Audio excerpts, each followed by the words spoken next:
በማሌዥያ የፖለቲካ መድረክ ላይ የጠቅላይ ሚኒስትር ዳቶ ሴሪ አንዋር ኢብራሂም ጉዞ ከማንም ጋር የማይመሳሰል ነው። ከታታሪ ተማሪ መሪነት ወደ ኃይለኛ የፖለቲካ ሰው፣ ከምክትል ጠቅላይ ሚኒስትርነት ወደ እስር ቤት፣ በመጨረሻም በ75 ዓመታቸው ወደ ስልጣን መንበር መምጣት ህይወታቸው ጽናትን፣ ለውጥንና የማያቋርጥ ፍትህን ፍለጋን ማሳያ ነው። ማሌዥያ ፌዴራላዊ ህገ መንግስታዊ ንጉሳዊ አገዛዝ ያላትና በዌስት ሚኒስትር የፓርላማ ስርዓት የምትመራ ሀገር ናት። የሀገር መሪ ለመሆን ያንግ ዲ ፐርቱአን አጎንግ ወይም ንጉስ ከ9ኙ የሱልጣኔት ግዛቶች ገዢዎች የሚመረጡ ናቸው። የመንግስታቸው ዋና መሪም ጠቅላይ ሚኒስትር ነው። ማሌዥያ በደቡብ ምስራቅ እስያ የምትገኝ ሲሆን በሁለት የማይገናኙ አካባቢዎች የተከፈለችም ናት። ምዕራብ ማሌዥያ ወይም ፔንሱላር ማሌዥያ በማሌ ባህረ ገብ መሬት ላይ ትገኛለች። ዋና ከተማዋ ኩላላምፑር እና አስተዳደራዊ ማዕከሏ ፑትራጃያ ይገኛሉ።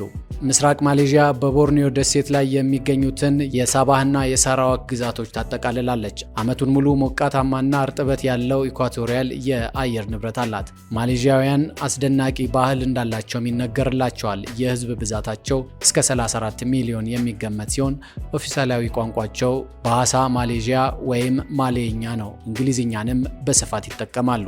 እስልምና የፌዴሬሽኑ ኦፊሳላዊ ሃይማኖት ቢሆንም ሌሎች ሃይማኖቶችም በነፃነት ይተገበራሉ። ቡዲስቶች፣ ክርስቲያኖችና ሂንዶች በቁጥር አነስ ያሉ ተከታይ ያላቸው ቢሆኑም በአገሪቱ ከሚገኙ ሃይማኖቶች መካከል ናቸው። ማሌዥያ የላይኛው መካከለኛ ገቢ ያላት ሀገር ናት። ኢኮኖሚዋ ከግብርናና ከጥሬ ዕቃዎች ወደ ቴክኖሎጂ አምራችነትና አገልግሎት በፍጥነት ተሸጋግሯል። እንደ ኤሌክትሮኒክስ፣ አውቶሞቲቭ፣ የዘንባባ ዘይትና ቱሪዝም ያሉ ቁልፍ ኢንዱስትሪዎች ዋነኛ የኢኮኖሚ መሰረታቸው ናቸው። ዛሬ ኢትዮጵያ ውስጥ የሚገኙት ጠቅላይ ሚኒስትር ዳቶ ሴሪ አንዋር ኢብራሂም እንደ አውሮፓውያኑ አቆጣጠር ነሐሴ 10 ቀን 1947 በፔናንግ ማሌዥያ ውስጥ ከፖለቲከኞች ቤተሰብ የተወለዱት አንዋር ኢብራሂም አባታቸው ኢብራሂም አብዱራህማን የፓርላማ አባል የነበሩ ሲሆን እናታቸው ቺያን ቢንቲ ሁሴን በዩናይትድ ማሌ ብሔረሰብ ድርጅት ንቁ ተሳትፎ ያደርጉ ነበር። ትምህርታቸውን የጀመሩት በቡኪት ሜርታጃን በሚገኘው ትምህርት ቤት ሲሆን የሁለተኛ ደረጃ ትምህርታቸውን ያጠናቀቁት በማሌ ኮሌጅ ኳላ ካንግሳር የተባለ የአገሪቱ ታዋቂ ተቋም ለብዙ ሀገራት መሪዎችም መሰረት ሆኖ አገልግሏል። በ1968 ወደ ማሊያ ዩኒቨርሲቲ ገቡና በማሌ ጥናቶች የመጀመሪያ ዲግሪያቸውን አግኝተዋል። በዚያን ጊዜ በአክቲቪዝም ዝናቸው ጎልተው በመውጣትና የእስልምናን መርሆች ለሀገሪቱ ማህበራዊ ፖለቲካዊ ችግር መፍትሄ አድርገው በመመልከት በእስላማዊ ተማሪ መሪነት ይታወቁ ነበር። እንደ አውሮፓውያኑ አቆጣጠር በ1971 የማሌዥያ ሙስሊም ወጣቶች ንቅናቄ ከተመሰረተበት ጊዜ አንስቶ እስከ 1982 ድረስም ፕሬዝዳንት ሆነው አገልግለዋል። ይህ ንቅናቄ የማሌዥያ እስላማዊ መነቃቃት ወሳኝ አካል ተደርጎም ይወሰዳል። አንዋር በገጠሩ የባሌን ገበሬዎች ድጋፍ በተደረገ ተቃውሞ ላይ ተሳትፈው በመገኘታቸው ተይዘው ለ20 ወራት በእስር አሳልፈዋል። በእስር ላይ በነበሩበት ጊዜ የሁለተኛ ዲግሪ ትምህርታቸውን በብሔራዊ ማሌዥያ ዩኒቨርሲቲ በኩል በስነ ጽሑፍ አጠናቀዋል። በ1982 የዚያን ጊዜው ጠቅላይ ሚኒስትር ማሃቲር ቢን መሐመድ ባቀረቡላቸው ግብዣ መሰረት የረዥም ጊዜ ገዢው ጥምረት ዋና አካል የሆነው ዩኤምኤንን ተቀላቅለዋል። አንዋር የፖለቲካ ምህዋራቸውን በፍጥነት ከፍ በማድረግና ብቃታቸውን በማሳየት በጠቅላይ ሚኒስትሩ መስሪያ ቤት ውስጥ የናይብ ሚኒስትር ሆነው ተሾሙ። ከአሁን ቀደም በተለያዩ የመንግስት ካቢኔ ውስጥ ተሾመው ፖለቲካውን በጥልቀት ተለማምደዋል። የባህል ወጣቶችና ስፖርት ሚኒስትር፣ የግብርና ሚኒስትር፣ የማሌዥያ ትምህርት ስርዓት ማሻሻያዎችን የመሩበት ትምህርት ሚኒስትር፣ የገንዘብ ሚኒስትርና ምክትል ጠቅላይ ሚኒስትር በመሆንም ሀገራቸውን አገልግለዋል። በገንዘብ ሚኒስትርነት ዘመናቸው ማሌዥያን የጎላ ኢኮኖሚያዊ መሻሻል እንዳስገኙላት ይነገርላቸዋል። ለበርካታ ዓመታትም የበጀት ትርፍን አስመዝግበዋል። ዓለም አቀፍ ክብርን በማትረፍ በ1998 የዓለም ባንክና ዓለም አቀፍ የገንዘብ ፈንድ የልማት ኮሚቴ ሰብሳቢ ሆነው አገልግለዋል። በእስያ የገንዘብ ቀውስ ወቅት ካለቃቸው ማሃቲር ጋር ኢኮኖሚው እንዲያገግም በሚወሰዱ እርምጃዎች ላይ በነበራቸው ልዩነት የተነሳ በ1998 ከሁሉም የስልጣን ቦታዎች ተባረሩ። ይህ ድርጊት ሪፎርማሲ ወይም ማሻሻያ የሚለውን የጅምላ ንቅናቄ እንዲመሩ አስችሏቸዋል። ሙስናንና በስልጣን አላግባብ መጠቀምን በመቃወም በሺዎች የሚቆጠሩ ሰዎች ወደ ጎዳና ያወጣ ንቅናቄ የመሩ ሰውም ናቸው። በሙስናና በተመሳሳይ ጾታ ወሲብ ክስ ተመሰረተባቸው። እነዚህ ክሶች የፖለቲካ ተነሳሽነት ያላቸው ናቸው ሲሉ የሪፎርማሲ ንቅናቄያቸውን ለማስቆም ያለመ እንደሆነም ተናግረዋል። በ1999 በሙስና ወንጀል የ6 ዓመት እስራት ተፈረደባቸውና በ2000 በተመሳሳይ ጾታ ወሲብ ተጨማሪ የ9 ዓመት እስራት ተፈርዶባቸው ቅጣቶቹም ተደምረው እንዲፈጸሙ እንዲፈጸሙ ተወሰነ። በ2004 በአገሪቱ ከፍተኛ ፍርድ ቤት የተወሰነው የሁለተኛው የጾታዊ ወንጀል ውሳኔ ከተሻረ በኋላ ከእስር ተፈቱ።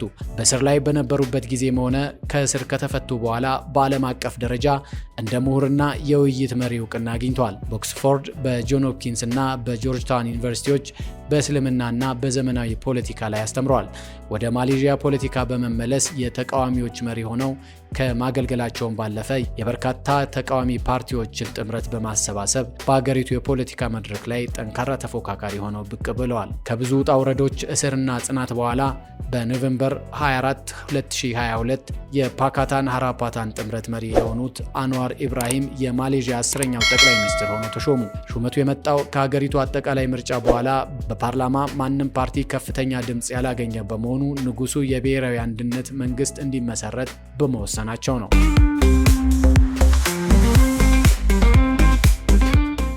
የዳቶ ሴሪ አንዋር ኢብራሂም ህይወት የፖለቲካ ድራማ፣ ጽናትና ለሪፎርመሲ ወይም ማሻሻያ የማያወላውል ቁርጠኝነት ምልክት ነው።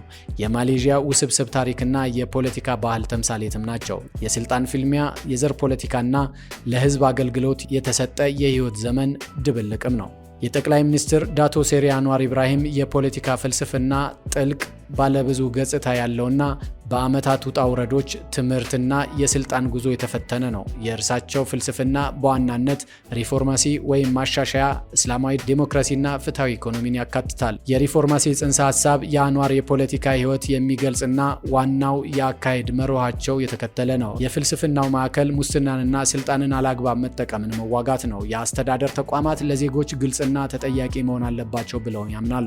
የዴሞክራሲ ተቋማት መጠናከር ማለትም የፍትህ አካላት ነጻነትን፣ የፕሬስ ነጻነትንና የፓርላማ የክትትል ሚና መጠናከርን አጥብቀው ይደግፋሉ። ሁለተኛው እስላማዊ ዴሞክራሲና የስነ ምግባር አገዛዝን መሰረት ያደረገ ሪፎርም ተከትለዋል። አንዋር በወጣትነት ዘመናቸው ታላቅ የእስልምና ተማሪ መሪ ስለነበሩ ሃይማኖታዊ እምነታቸው ከፖለቲካዊ አመለካከታቸው ጋር በጥብቅ የተሳሰረ ነው።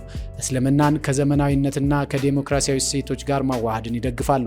ዋናው ትኩረቱ የፍትህ፣ የአመራር ታማኝነትና ሹራ ወይም ምክክር መርሆችን በመንግስት ውስጥ መተግበርም ነው። እውነተኛ የፖለቲካ አመራር በስነ ምግባር መመራት አለበት፣ ከግል ጥቅም ይልቅ ለህዝብ ጥቅም መታገልን ይጨምራልም የሚሉ ናቸው። ፍትሐዊና ሁሉን ያካተተ ኢኮኖሚ ደግሞ ሶስተኛው የሪፎርሙ መሰረታቸው ነው። አንዋር የዓለም አቀፍ የገንዘብ ተቋማት ልምድ ያላቸው በመሆናቸው ኢኮኖሚያዊ ፍልስፍናቸው በፍትህና በማህበራዊ ደህንነት ላይ ያተኩራል።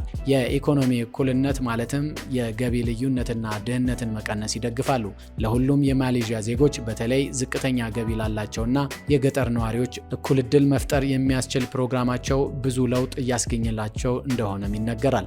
በእውቀት ላይ የተመሰረተ ኢኮኖሚ ፖሊሲያቸው ማሌዥያ ከጥሬ ዕቃዎች ወደ ከፍተኛ የቴክኖሎጂና የእውቀት ኢኮኖሚ እንድትሸጋገር አስችሏታል። የዘር ተኮር ፖሊሲዎች ማሻሻያ ፕሮግራም አላቸው። አንዋር እነዚህ ፖሊሲዎች በዘር ላይ ከመመስረት ይልቅ በፍላጎት ላይ እንዲያተኩሩ ቀስ በቀስ ማሻሻያ እንዲደረግላቸው ድጋፍ በመስጠትም ይጠቀሳሉ።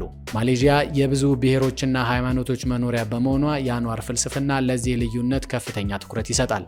ብዝሃነትን ማክበርና ብሔራዊ አንድነት ማመቻቸትም ችለዋል። የዘርም ሆነ የሃይማኖት ልዩነት ሳይደረግ ሁሉም ዜጋ በእኩልነት የሚስተናገድበትን ማሌዥያ ለሁሉም ማሌዥያውያን የሚል ጽንሰ ሀሳብ ይደግፋሉ።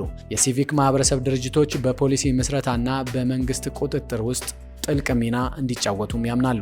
በአጠቃላይ አንዋር ኢብራሂም የፖለቲካ ፍልስፍና በኃይልና በስልጣን ላይ የሚደረገውን ቁጥጥር፣ ሃይማኖታዊ ስነ ምግባር የሚከተል አመራርና በማህበራዊ ፍትህ ላይ የተመሰረተ ኢኮኖሚ የመገንባት ጥምረት ነው።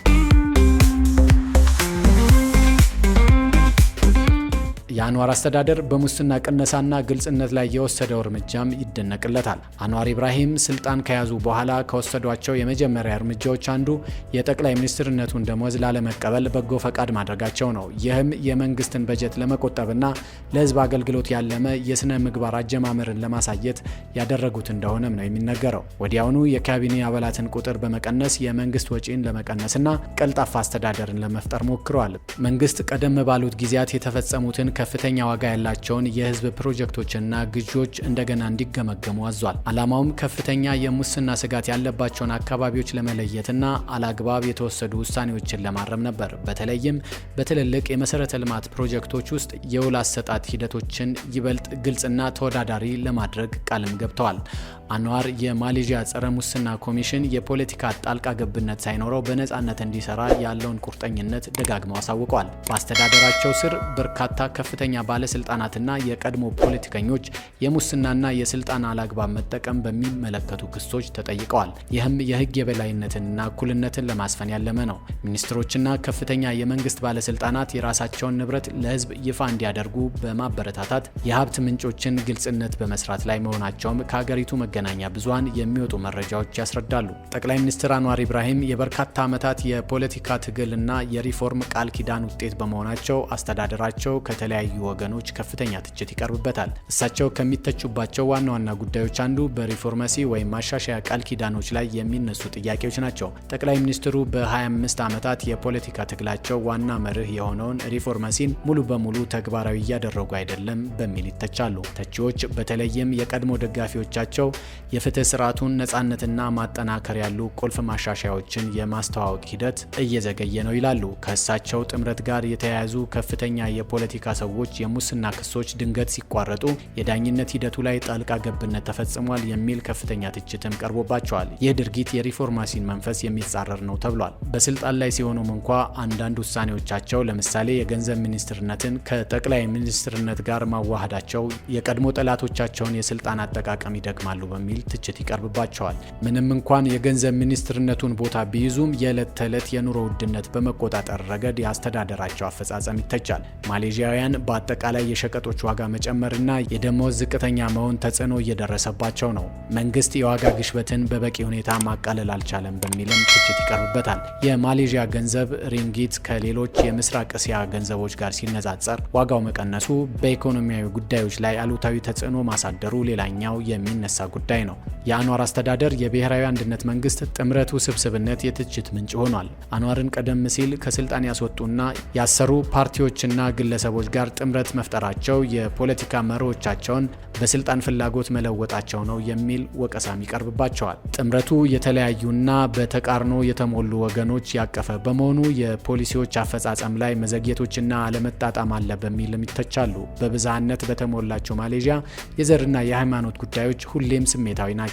ብዙ ተቺዎች አንዋር ለሁሉም ዘሮች እኩል እድል የሚሰጥ ስርዓት ለመፍጠር ቃል ቢገቡም የድሮን ቡሚፑትራ ተኮር ፖሊሲዎች ይህም ለማሌና ለተወላጅ ማህበረሰቦች ቅድሚያ የሚሰጡ ናቸው፣ ለመለወጥ ቆራጥ እርምጃዎች አልወሰዱም ወይም ለውጡ በጣም አዝጋሚ ነው ይላሉ።